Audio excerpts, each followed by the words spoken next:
আসসালামু আলাইকুম বন্ধুরা। শরীরটা অত ভালো নাই, তারপরেও আপনাদের কাছে না এসে পারলাম না। আশা করি তোমরা সবাই ভালোই আছো। আজকে প্রায় 10 দিন পরে আমি এই ভিডিওতে আসলাম।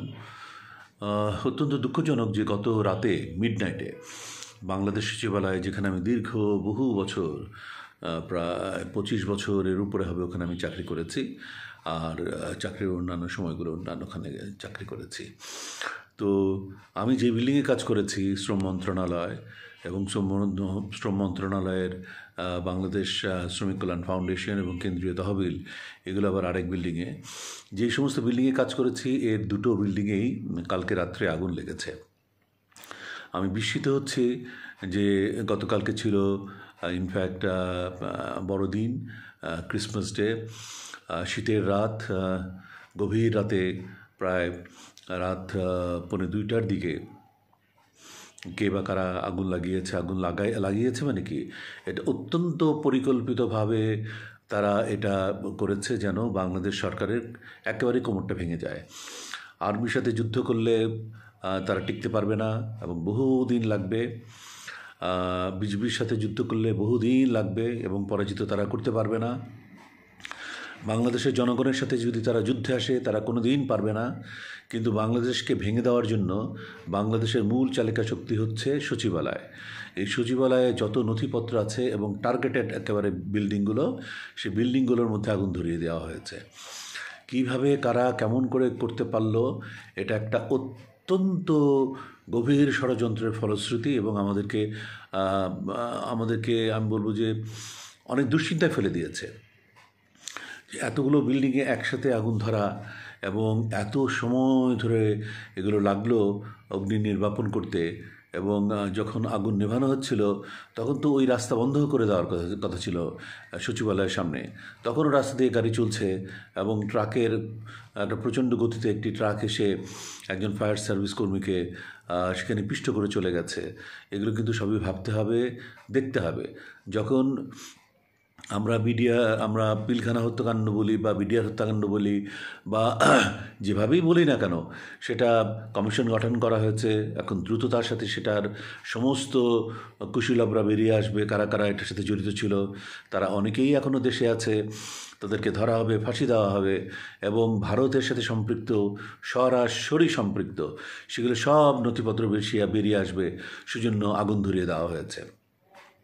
যখন আমাদের এই সমস্ত কমিশনগুলো বসানো হয়েছে, কমিশনের কাজ যখন প্রায় শেষ, যখন তারা জমা দেওয়া শুরু করেছে তাদের রিফর্মসের ডকুমেন্টসগুলো, তখন তারা এটা আগুন ধরিয়ে দিল।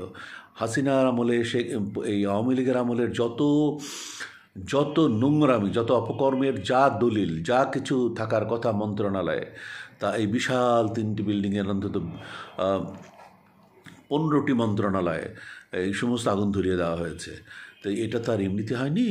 সরকারকে এখন গভীরভাবে ভাবতে হবে, প্রয়োজন হলে বর্ডার সিল করে দিতে হবে ইমিডিয়েটলি, এবং সমস্ত ঘরে ঘরে ঢুকে যাদেরকে সন্দেহ হয় সেখানে যেয়ে সার্চ করতে হবে, এবং এই সার্চের নামে যেন আবার অকারণে হয়রানি করা না হয় সেদিকে লক্ষ্য রাখতে হবে।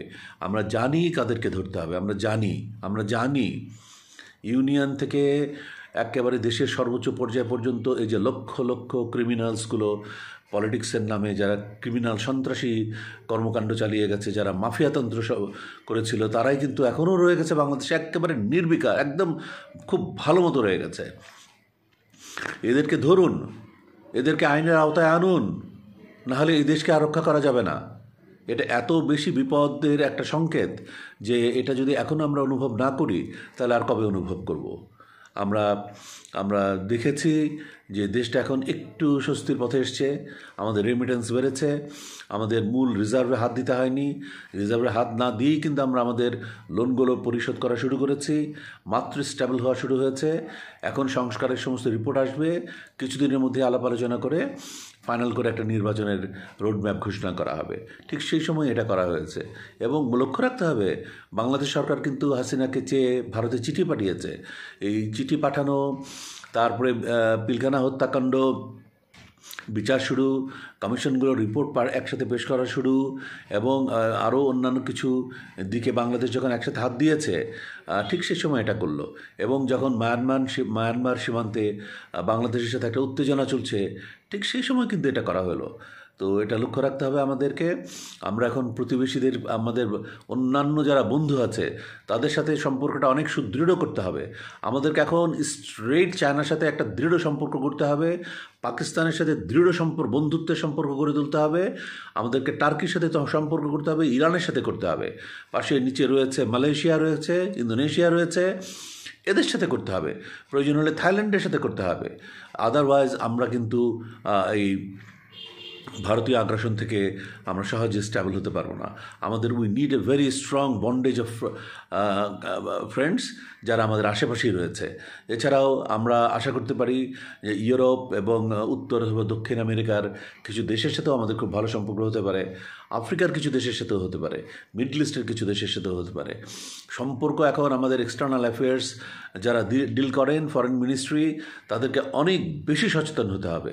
আমরা উই নিড ফ্রেন্ডস যারা আমাদেরকে প্রোটেক্ট করতে পারবে, উই নিড ফ্রেন্ডস যাদেরকে প্রয়োজন হলে আমরা প্রোটেক্ট করতে পারবো। But we always want to avoid India. আমরা ইন্ডিয়াকে যেখানে দেখবো সেখানে রেসিস্ট করব। এছাড়া আমাদের এখন আর কোনো উপায় নেই। It is not only boycott India, but resist India should be our slogan. Okay, আপনারা সবাই ভালো থাকুন। আল্লাহ হাফিজ।